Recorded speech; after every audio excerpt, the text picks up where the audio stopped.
They don't believe in freedom, they don't believe in truth. They're taking all our hopes and dreams and corrupting all our youth. We must all hang together or we'll surely hang apart. They may take our lives and fortunes, but they'll never take our hearts. Oh, the times they are a-changing and the war is coming soon. So we must band together or we will face certain doom. Civil liberties are trampled, being pushed off to the side. Brothers and sisters, stand beside me and tell we will not comply. The BR Hates Fed Show. Welcome to the rice fields, motherfuckers. So fucking obnoxious. That's pretty But great. It's what we work with. All right. Hello and welcome to the show. I'm BR and I hate feds. And today I've got my second guest on the show. Someone I wanted to make sure I got in on the first 10 episodes of my little solo run here. So welcome to the show, Red Wolf. Hey, it's good to be here. I'm real excited. Absolutely. So Red Wolf here is a member of our community. He's a writer, composer, and singer behind Evergreen Sprigs, a contemporary cowboy ballad duo with a liberty-centric message. Is that about on target? I mean, pretty much, yeah. The only other thing I'd really include is like folk, but yeah, that's pretty much it. Folk is probably the better way to sell you to the audience. I'll just slap in the tag folk punk because that seems to get like, I don't know why they you ever seen those kind of bands folk punk and you're like they're just cowboys, dude. Yeah, I have seen some of that. It's an interesting title. Yeah, you hear the name and you expect like, I don't know, 10-gallon hat and spikes, and it's just a bunch of guys who grew up with pickup trucks and, you know, baling hay.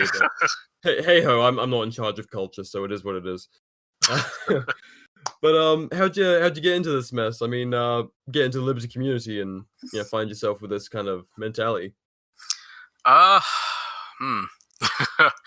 guess I first getting into the quote-unquote community, I guess like the online community for the liberty movement in general. I think I started out with some page on Instagram. What it was, I have no idea. You know, it's just one of those things. You see so many of them, they start to blend together after a while. But I think I was at one point in a chat with Trigi, a long time ago, and it just kind of, you know, from talking to people with the same kind of mindset who I'd never really encountered in my day-to-day life before, it just kind of, I guess, for lack of a better word, started to carry me down the rabbit hole further and finding more of these pages like your page and Bootlickers, Anglo, you know, all these people, you know. I found your page and I've been a follower for you for a good while now, and you know, loved your stuff, you know, found a lot of information, a lot of education from things that you've posted and things that other people have posted, and that's just, I don't know, I guess now it's been maybe 2 years since. Sneaks up on you. Yeah, it does. It really does. We just realized we've been recording together for like 2 years, so I guess we've been doing it like 2.5 to 3. It's kind of, it's moving along quick. Wow, yeah. But so before you found the online community, you kind of had these thoughts before. Would you have called yourself a libertarian before you found this bunch, or were you kind of, you know, didn't have a label for it yet, just ideas? Like, I would. I'm just trying to think, like, put myself back in that headspace from where I was. I guess I would have considered myself a libertarian, yeah. Just from like the general principles. Of course, my family, you know, when I was Yeah. raised, you know, it was generally pretty conservative, leaning Republican. So, you know, it's one of those things. But I had a lot of my own ideas, a lot of things I didn't necessarily agree with, and I got to the point that I was just kind of like, I don't do any type of politics. I don't do any type of labels. I'm sick of this crap. I can't, like, you can't talk to anyone, like all that kind of. So all that are you kind in of the same stuff. box as me or not? Yeah, it got so hard. It's just like, man, I just I just I just want to be left alone. I'll leave y'all alone. Let me shoot my guns, and we're good. We're good. Yeah. That's basically what my mindset had been for like 7 years prior. Yeah. That's like all I cared about, really. Yeah, I have a very peaceful mindset, and yet somehow people manage to make you feel like the crazy one. Yeah, that's a very good way to put it. Yeah. It's it's always a relief. I find no matter who you speak to and where they came from, it's like when they found this community, it was like, oh, thank God. Yeah, yeah, it I mean, hitting the nail on the head there. Yeah, So because like, you have a lot of people who are like, in my local community who were like, conservative. They also shot guns. They also, went outside and did all this stuff, and XYZ, checking the boxes. But then, they have like some just beliefs that are abhorrent to me, like. And then it's just like, I mean, I guess that's whatever. I'm not going to try and argue with you about it anymore because you're just going to scream. And yeah, I had a conversation like that just yesterday. I sat down with a guy, talked with him for hours about guns and liberty and rights and stuff like that. And all of a sudden he starts talking about CIA black sites and if we gotta cut off a few pinkies here and there and gouge out some eyes to save American lives, it is what it is. I was like, oh my God, where did that come from? Jesus. there's a quote by somebody on your show. I don't remember who. Just the on one of the E-Militia podcasts, and I actually wrote it down because it's just so right. You have people like that, and the way whoever it was described it was that they'll wave the flag in your face until you're blinded by it. Oh yeah. And I think that's especially in America, that's what happens. Yeah. That's what happens to everyone. You're so blinded by it that you can't see past it. You're told we're the best in the world. We have this and this and this and this and this, and all these other countries are this and this and this. And you don't question it. You don't want to question it. It's too old to think about you even having to question that. Yeah. It's interesting because your album art for Evergreen Sprigs, the first thing you put out, "We Will Not Comply," is kind of reminiscent of that thought process. You have a bunch of people waving flags on the white stripes, and then the whole thing's a upside down U.S. flag. So what sounds like a contemporary country album. Obviously, the message if you listen to the lyrics is very very in the face of what's the norm out there. The waving the flag in your face until you can't see anything else. And it's kind of flying in the face of that. So is that a big part of your message, you think? Kind of moving past that blind Americana and focusing on the important values? That's kind of the thing I get when I listen to your work. Yeah, I would say I think that's the whole point. Yeah. Really. And not even just of course, I have my bias because I was born and raised in the United States, but it's really for every country. Every country at some point they have that kind of indoctrination from when they're young, and God forbid they go into a military or they go into a police force or something. It's even brainwashed even more into them.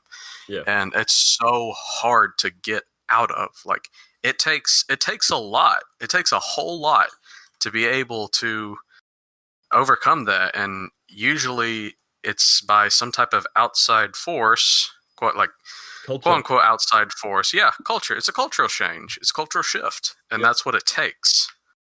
Whether that be the example from you when I remember you saying like your buddies had to help you find the dude or the guys who would like assaulted me, beat you up or something. Yeah.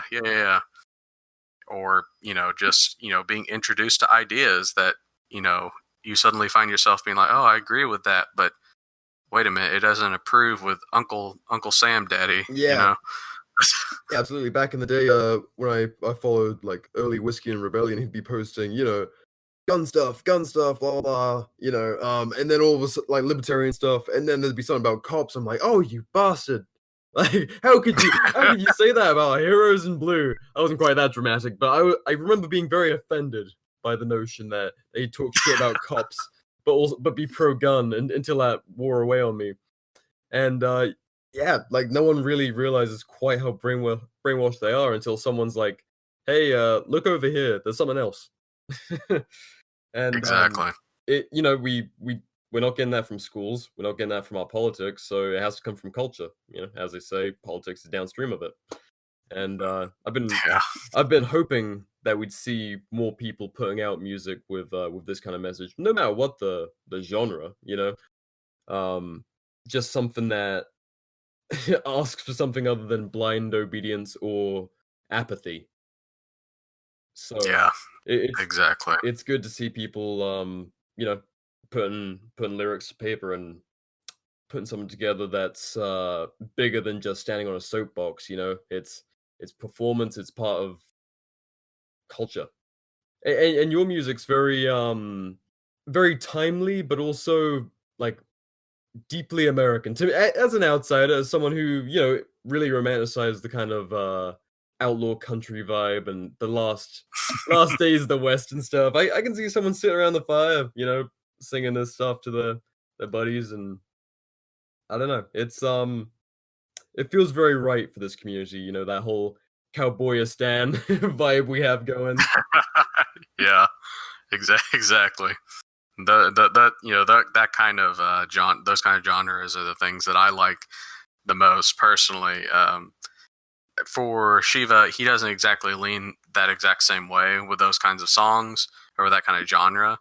But I mean, when we work together on songs that come out, I think they're our best songs when we both collaborate on a song and we both put words to paper and we mold it and make it one great song.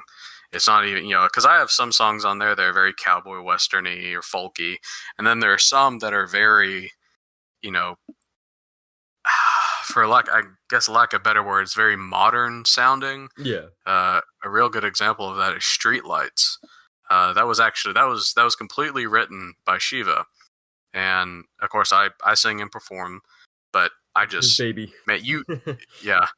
That's one of my favorites from him because it's so good. It hits. You feel it. Everyone feels that at the end of the day when they're coming home. Just about no matter where they are, too. It's wild. And you guys also have the kind of IRA pub song sounding. That is Link Up 7 Steps. That's right. Yep. That is one of my absolute favorites. I wrote that in probably about 15 minutes. I was getting some of my gear together, just seeing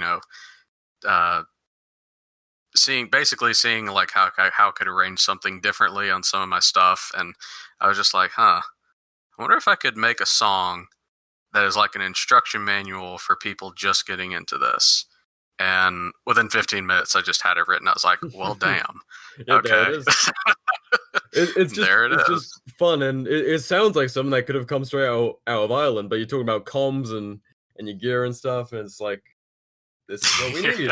And God knows the community loves its IRA memes and imagery. Oh, yeah, they sure do. So when I heard that, I was like, you know what? Well played. Even as a Brit, I'll allow it. So like it's fun that you guys, you're not like locked in, trying to do the cowboy thing or something. It's not like, it has to be this thing. It's liberty above like an aesthetic almost, which is as good as it gets, in my opinion. Exactly. So what got you guys into performing? Are you writing and all that? Have you guys were you guys performers before, or is this just like a hobby during lockdown? Or well, I played guitar I played trumpet the longest of any instrument. That was the first instrument classically trained on. And then from there it went to guitar and banjo, mandolin, and ukulele. And I just picked them all up and we're just doing them all the time whenever I could, ever since I was like, I guess probably like 12 or 13. And I've just whenever I hear a song, it's like, well, I like that song and I like to sing it. I want to learn how to play it too. And I just went from there, and that's what I did. And I didn't really get into actually writing lyrical music. I guess until like my senior year of high school, I kind of got into it. I never performed or anything, never even really recorded. I just kind of wrote stuff and just like, that's fun. Yeah. I just did it on my own with no real rhyme or reason to it. Shiva, he's been playing guitar for a good while too. I mean, probably like 7 years, I think. A rough estimate. And he's always been a writer. He can write just about anything. He writes tons of poetry, short stories, and music. It came naturally to him. He started writing stuff first, and then it kind of gradually went into, well, let's see how I can, add my guitar to this, or how I can add my mandolin to this, or, insert instrument here that we wanted to use. And we just kind of said, hey, maybe we should get together and actually write some stuff for this. And the very first song that we wrote was "We Will Not Comply." And we actually wrote that song together during the that big Richmond rally. Oh. I guess that was how long? I don't even remember how long ago now. Over a year. Just over a year, yeah. Yeah, and we wrote it while that was going on because we were seeing everything that was happening, and we're just like, wow, this is awesome. Look how many thousands of people are there. That is just. Guys strolling around with Barretts and couples and gear and all that good stuff. Exactly. And man, it was refreshing to see too, because the last thing that I went to, as far as like demonstrations or anything, was the first rally in DC. And pretty low energy, not a whole lot of people there, and it just I don't know. I am happy I went. I met some people. It was a good thing to be there, and I'm glad that I was. But it was just the Richmond thing was just leaps and bounds over. Yeah, just blew it out of the water. I think DC was a real education for everyone, because it was kind of like the last straw of our community being like, yeah, we'll just go along with whatever the gun rights people are doing. And so an unarmed protest in DC, everyone's like, yeah, yay, let's go get it, gang. And my co-host from the English podcast, Rezi, went along. I think Pog Actual was there.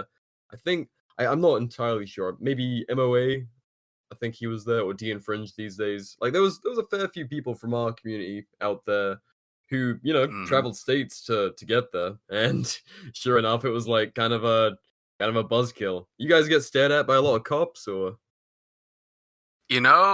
There really weren't a lot. it was kind of weird. Like, of course, you have DC cops are walking around, just in general, but like on the Capitol stairs, there was like, I think 4 at the most at one point. But there was one guy, like, obese Bubba up there in his freaking in his little rectangle box, and he would just come out every now and then and just look over the crowd, and I could, everyone was just like, man, look at that asshole. I bet he wishes that he could take every one of us right now. Yeah, back in the day when you guys were chanting Boogaloo at these things.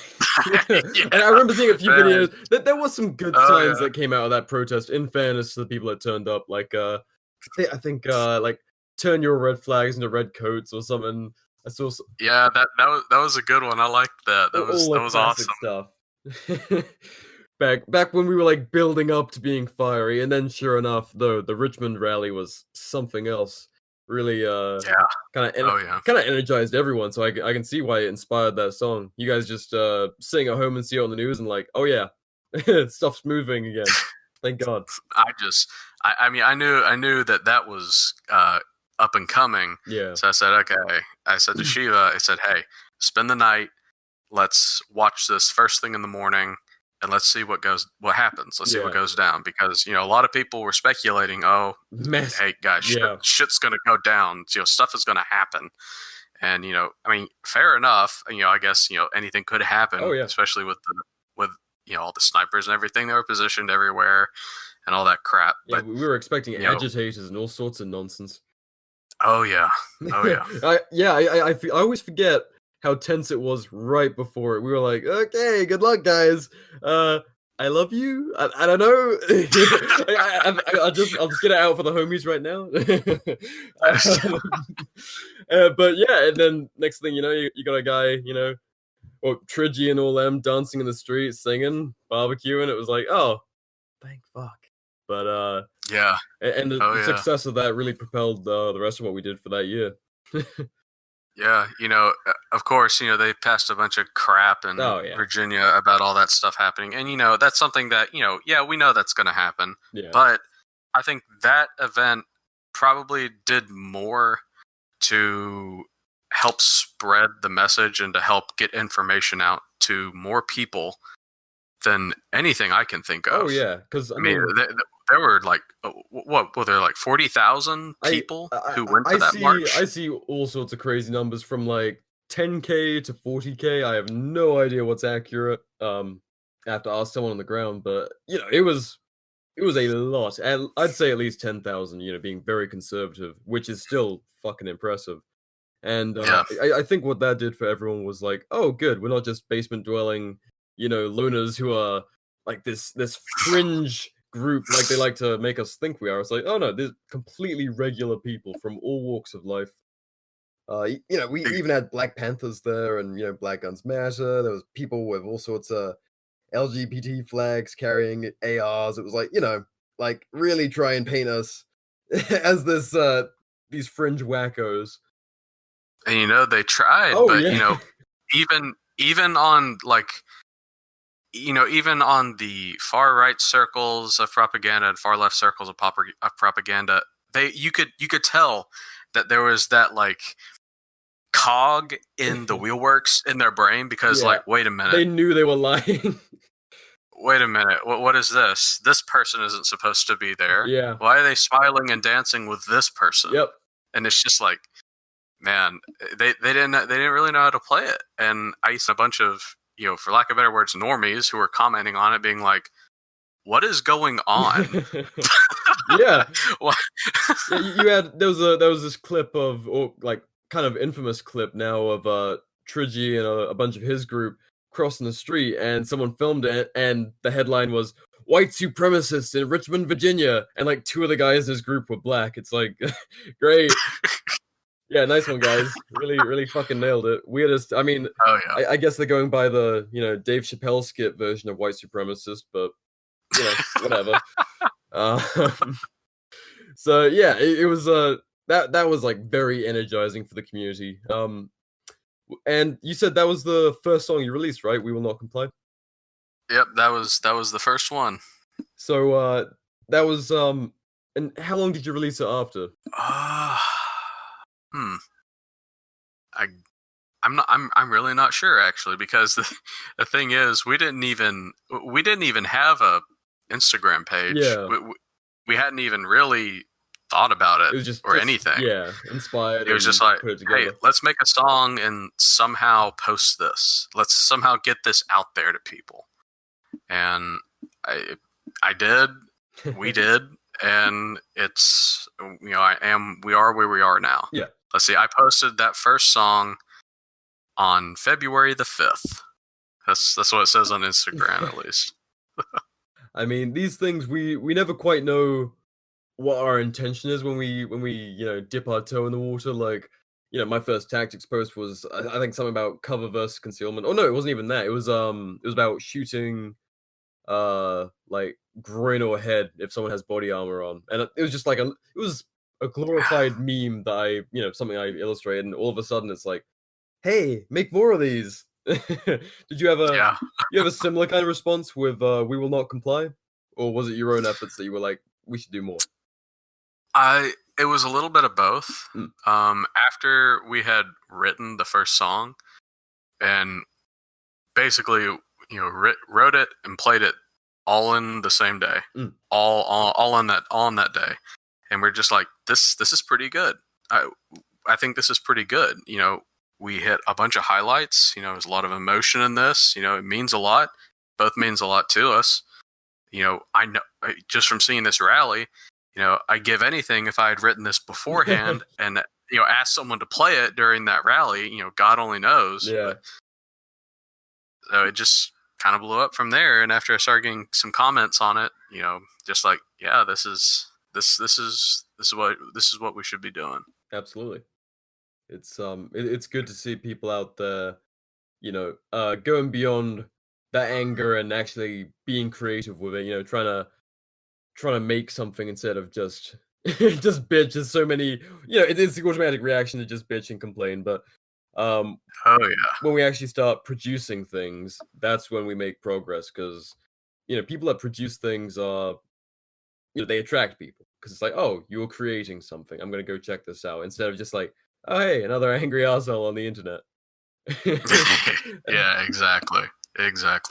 And so I've noticed you guys put out your chords and your lyrics for every song on release, and so I take it that's kind of to make sure that message is heard as loud and clear as possible whenever you put out one of these things.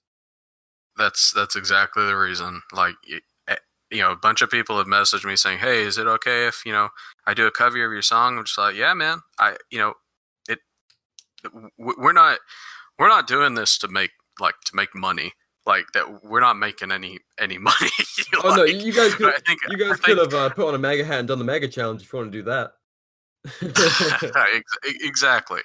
I am here. We are here to do this, to get this message out, to make it mainstream, to get people comfortable with the idea. You talk to the average person, and using a bunch of the buzzwords are going to scare them, and it's going to make them just shut down. And it's one of those things where if you talk to someone, you say, "Oh, if you really want to look more into this, you got to read Rothberg, or you got to read this and this, and make sure you read this manifesto about that." And it's just like, whoa, just you're going 80 and a 30 over here. Yeah. Just give me a second. And that's a lot for people to digest, and that's hard. It takes a motivated individual to be able to sit down, take the time, and do those things. And the sad reality is most people don't want to do that, and they won't do that. Absolutely not. But and even like recommending them, hey man, you go look at this page, and then you see that and it's someone who's a normie, and then you look at it and say, oh wait a minute, they're bashing cops. Exit out. Not gonna look at it. Yep. And then you have other people who see, oh, it's just it's just gear and tactics and stuff that I don't understand, and this is really confusing. I don't have time for this. Click off. But something that just about everyone does have time for. Everyone has like 3 minutes, 5 minutes out of their day, hell, on a morning commute, to listen to a song in their car. Mm-hmm. Everyone has that. And one of the biggest ways that you make a real change in a society, in the world, is through a cultural change. Having all of these pages that are dedicated to, gear and tactics and SHTF and all this fun stuff, it's great. I'm glad it's there, but that's not going to be the thing that wins people over. It's just not. You have to appeal to the larger part of society, and one of the best ways to do that is through musical medium, I think. Yeah. To really create a cultural change, you need something that's catchy, that's fun, that's easy to digest. You have someone just suddenly sing, a song gets stuck in their head, keep singing it. Man, what is that song? Where's that from? What are the lyrics to this? Someone looks it up and goes, "Oh, that's interesting. What is he talking about there?" If it actually catches their interest. Yeah, absolutely. I think when people passively hear about these things and they make the decision for themselves to research it more, that's obviously the optimum result. You don't want to shove someone's nose in a book and be like, "Hey, understand this for me, please," and the world will be a better place, because you're not gonna get them there. But to give a real blunt example, it's kind of like NWA's "Fuck the Police." You know, all of a sudden, police brutality goes from this kind of, like, yeah, we can kick that problem under the rug every 4 years when it crops up, to a national issue that everyone's heard about, and it just takes one good song with a solid message that hits home with enough people to really affect the public's opinion. Absolutely. What's your long-term hopes for Evergreen Sprigs? You guys looking at doing any live shows in the future, or? I honestly, I'm not sure. I mean, when shit gets beyond whatever this shit storm has been. I'm really not sure.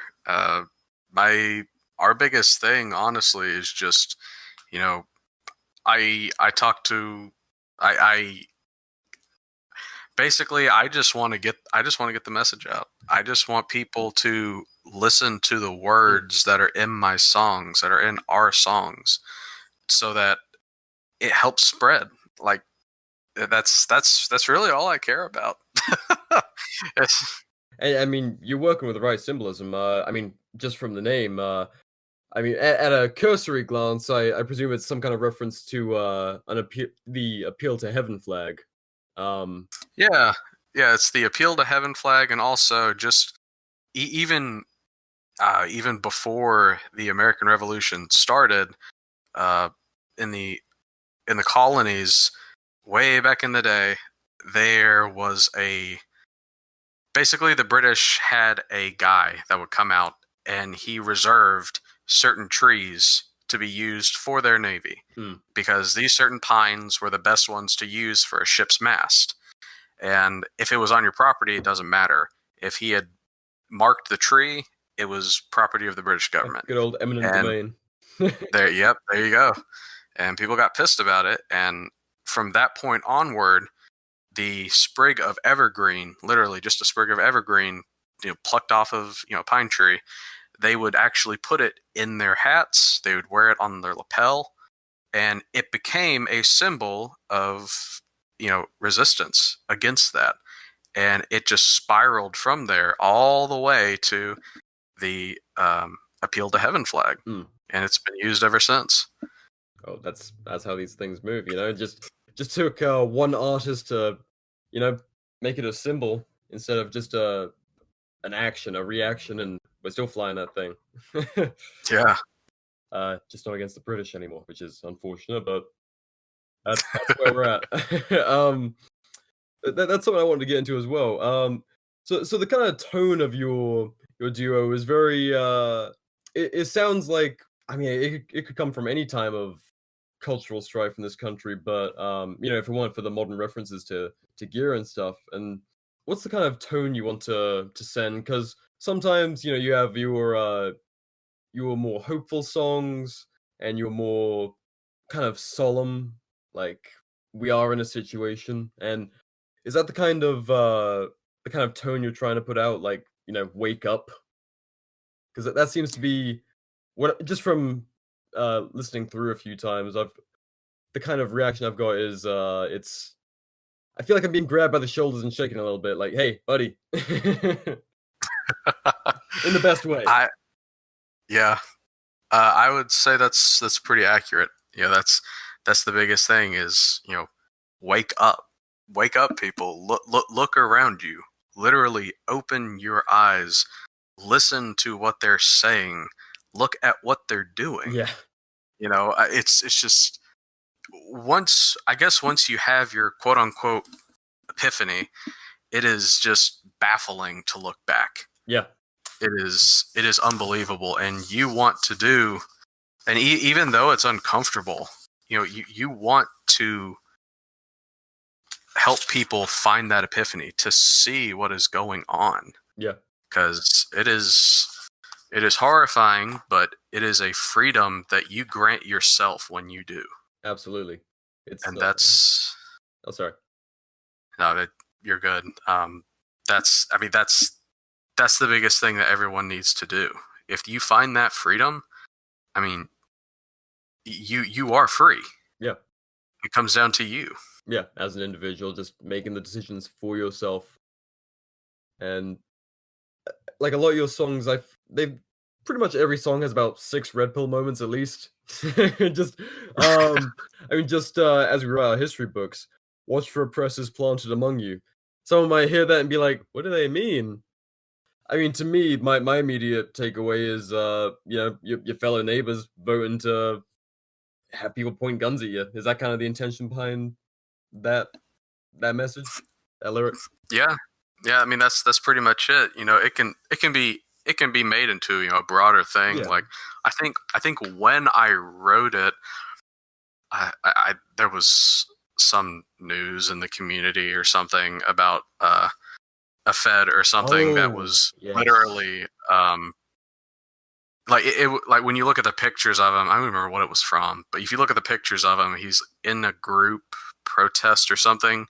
I mean, you can literally see an earpiece. You can see it going down his neck. It's colored, and it's just like this guy looks. You know, this guy looks like he's fresh off of the, you know, fresh off the line from boot camp with that haircut and those like freshly pressed jeans and all this crap. Like, you know, stuff don't add up. Yeah. And it's that kind of thing to, you know, watch for that. You know, they are hiding. You can't just be an idiot, you know, and just say whatever you want, especially among people you don't know. Yeah. Oh God, please. If we can learn one thing as a community by the end of this year, it'll be to stop talking to people that are like, "Hey, you guys want to go build Molotovs out in the desert?" Like,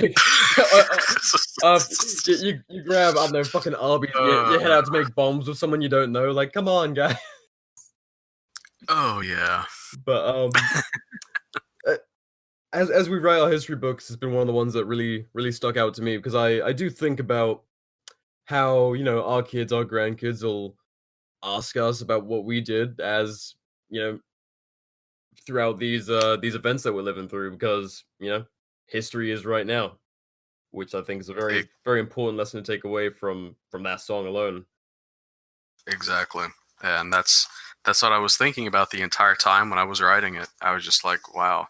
I mean, you know, people always say, yeah, you know, you're living through history. Man, we've really lived through history the past 2 fucking years. I gotta tell you what. Yeah, what is it, like, I don't know, like 40% of all the US money has been printed since the pandemic started or something insane like that.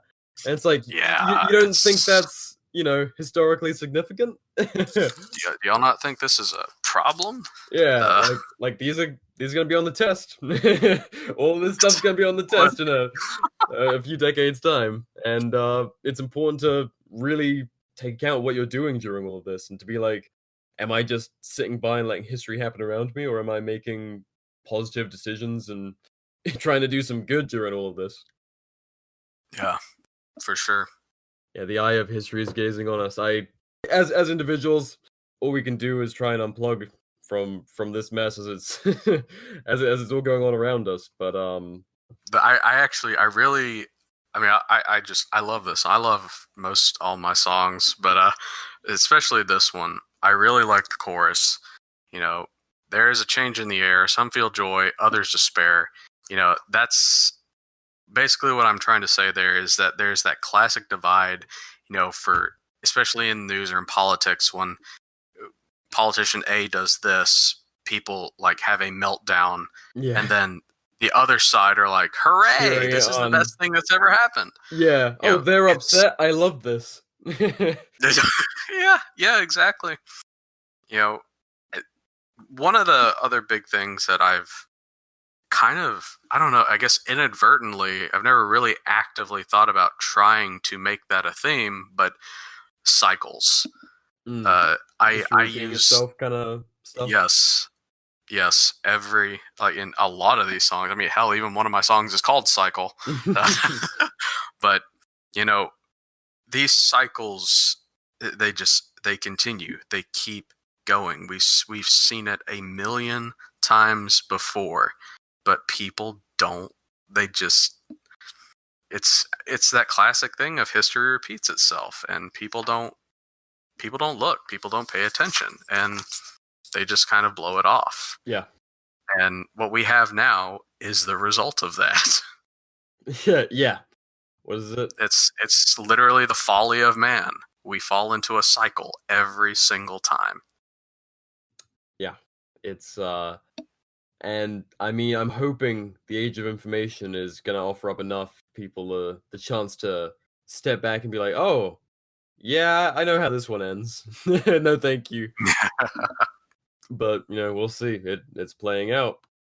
I think there's gonna be a significant amount of people that learn and do prepare for whatever comes, but I think a whole lot of people are gonna be just shocked. Those crazy libertarians were right. Oh yeah. Turns out my dollar isn't worth as much anymore, and gas is getting crazy expensive. Hmm. So this is the first album you guys have like kind of formally put together, right? We Will Not Comply. Yep, that's our flagship album. And what's the plans going forward? You guys any formal plans? Well, so far we're just, I mean, we make music whenever we can. Yeah.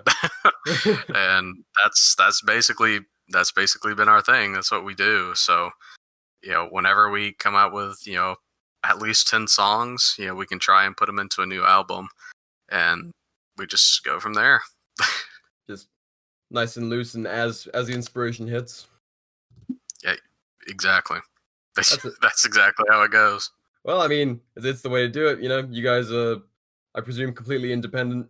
No responsibilities. It's just as needed, which is how it should be, really. Mhm. So you guys, you said your co-writer had pretty different set of influences and taste from you. So for me, my influences are real classic country, like Hank Williams Sr. classic country. Hmm. Yeah, I'm that kind of guy. I will yodel in my truck like all day long, and but, also the the Outlaw Country. Yeah. All of them. Johnny Cash is a huge one for me. I love singing Johnny Cash, and that's one of my favorites, man. And other stuff like old Americana folk music, Irish music. I was raised a ton on that ever since I was little, and I also I listen to like classic rock and some hard rock. Yeah. And that's me. That's the kind of stuff that I listen to. Now, as far as Lord Shiva goes, I asked him to write out his inspirations for music, so I'm just gonna read exactly what he wrote. He has Bob Marley, whose music advocated for the liberation of society from oppressive regimes. Jimmy Buffett, whose music encourages a quintoxic view of life where everyone pursues their own joys without constraint by conventions and impositions that question such desires. Tom Waits, whose music equivocally tells the tragic beauty of a crumbling life in a world that declares war on the very human soul. And lastly, the many protests and folk singers of the 60s who spoke out against an oppressive regime long before most even realized just how quickly we were sliding into tyranny. You can tell that he is a good writer. very, very based. Oh yeah. Yeah. Oh yeah. Well, I mean, that's a healthy group of mixes. I mean, that's like almost lib left and lib right. Got some Johnny Cash and Bob Marley. Giving the finger for very different reasons. But I mean, there you go. Right on. I respect it. Yeah, I mean, you'd hate to hear me singing Johnny Cash, but that'd be something to hear. If I'm in the truck, I belt it. I won't lie. I fucking belt me some Folsom Prison Blues, but never in public. Yeah. I'll take that one to my grave. Even my lady. I think the only person who's ever heard me sing that stuff is my lady. That's how we're gonna keep it, because I am. I tell everyone instead of starting a garage band, I started a podcast because no musical talent is the next best thing. But hey ho, I'll leave it to the guys who've been doing guitar for 7 years and know what they're doing. I mean, I absolutely appreciate the DIY stuff. That's how you do things. Absolutely. have you guys got any plans to sort of set up a Evergreen Sprigs social media page or website or anything? Or We have thrown around the idea, and we've also thrown around. I don't exactly want to get into this, but it would help, to make a little bit of money. Oh yeah, Possibly doing a little bit of merch, maybe just of man. like our album There's covers or something. There's no But, shame in that. It's just I don't know. It's me. I don't knock anyone who does it. It's just like, for me, I guess I'm very singular minded on just like message music. No, I 100% It's get just that. I don't know. I was like that for ages. I didn't. A lot of people asked me about doing merch for like maybe almost the entire first year I was doing my social media stuff, and I was like, I just post memes and bitch on the internet. Like, I absolutely do not deserve your money. Like, I appreciate the follow, I appreciate the likes, appreciate the shares. That's kind of where it ends. But I mean, merch is just as good a way to spread a message as anything else. I mean, it's completely someone's prerogative if they want to spend their money to to wear your message or your designs or whatever on their shirt. I mean, when I buy people's stuff, it's to start conversations, like anti-state. Of course, I got to plug the Spirit Resistance stuff. Expired State, I think he's off IG now for whatever reasons, but I mean, all those guys, their stuff. It's not so much like they're just plugging into cash a check. It's the conversation stars. They help us spread this message. So I wouldn't find any shame in getting into some of that. Like, literally just a logo shirt, some album stuff, some lyrics, whatever you guys want to do. It's definitely something that we're probably going to be looking into because, fun fact, all of our songs are recorded on my cell phone. Oh, damn. Yeah, no, I mean that's how we work. That's how it starts. That's why they sound kind of rough. I mean, I'm absolutely not the metric to measure this by because I listen to punk that was recorded on stuff a lot worse than your cell phone. So, like back in the 70s and 80s. So, I didn't know that, man. It sounds good for that. But again, I appreciate it. My ears are probably not the best metric to go by, but I'm notoriously unfussy. But yeah, I mean, secure that bag, man. if people like what you're doing, they want to help you do more of it. That's the way I see it. Yeah, it's a good way to look at it. I mean, we're all, we all understand how markets work. If you suck, no one's gonna give you cash. If people want to see you do more, they're gonna help you out. Yeah. So it's one of those things of like I'm also, I don't know. I guess within like the last 6 months or so, I really got into. Well, I guess probably about 7-8 months. I really got into actually messaging pages and being like, "Hey, notice me, please." I mean, there is a swamp of people out there, and it's hard to get your head above the water sometimes. Like, the only reason anyone came across me is because I'd comment on people's pages and shit.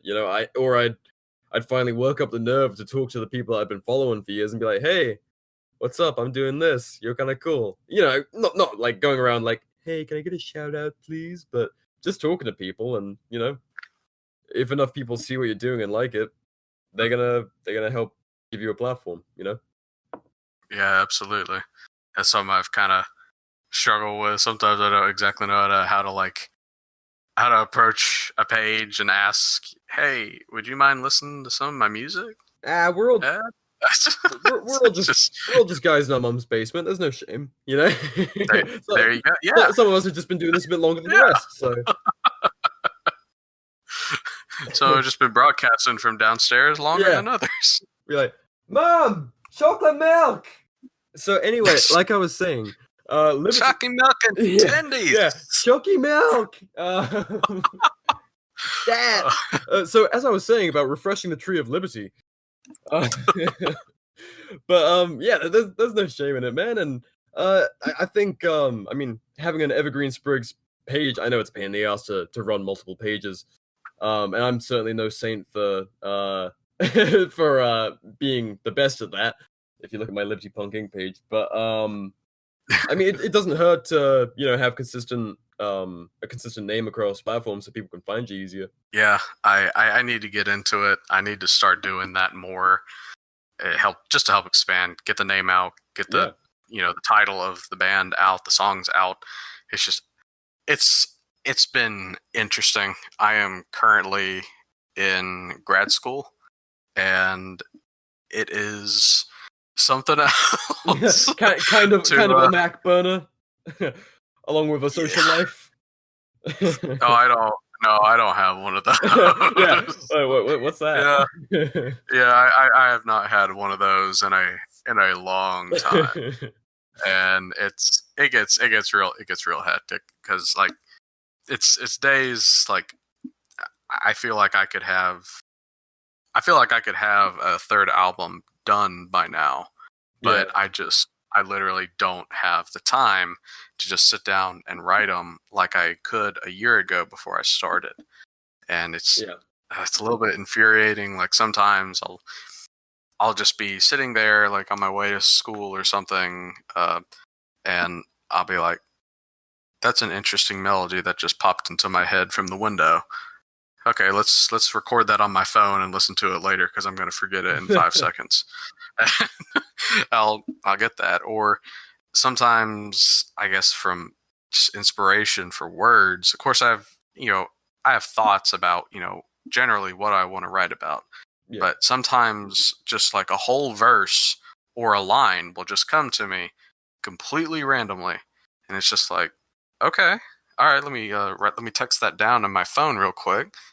Before I forget it, and I'll look at it later, and it's almost indecipherable because of all the misspellings. But oh god, whenever I have an idea for like something for the show or a post or something, I'll be driving. I'll tell fucking Siri to write it down, and my accent is indecipherable to her. She has no fucking clue what I'm talking about. I look at it later like, oh good, I'm glad I did that. I'm glad I risked life and limb getting her to fucking note down something about penguins when it was about taxation. I'm like, yeah, nailed it. Fucking peak technology. Oh yes. Oh yes. I mean, I've given lyric writing a go. I was inspired briefly when I first got to the US. I started visiting dive bars and checking out shows and stuff. And I was like, shit, that'd be fun. Ignoring the fact that I'm musically talentless. I was like, maybe I can shout into a mic, get some actual musicians to back me up. But I started writing down lyrics. I recognize the same kind of thing. I like kind of figure out a melody, figure out some lyrics. I'd write them down. And if I didn't fucking record how the melody went, I'd look back at the lyrics and be like, how could I ever sing this?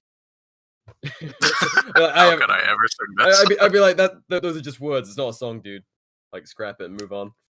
But no, it's a hell of a talent, and I respect the fuck out of you guys just putting it together. I mean, putting together 7 steps in 15 minutes or whatever it took you.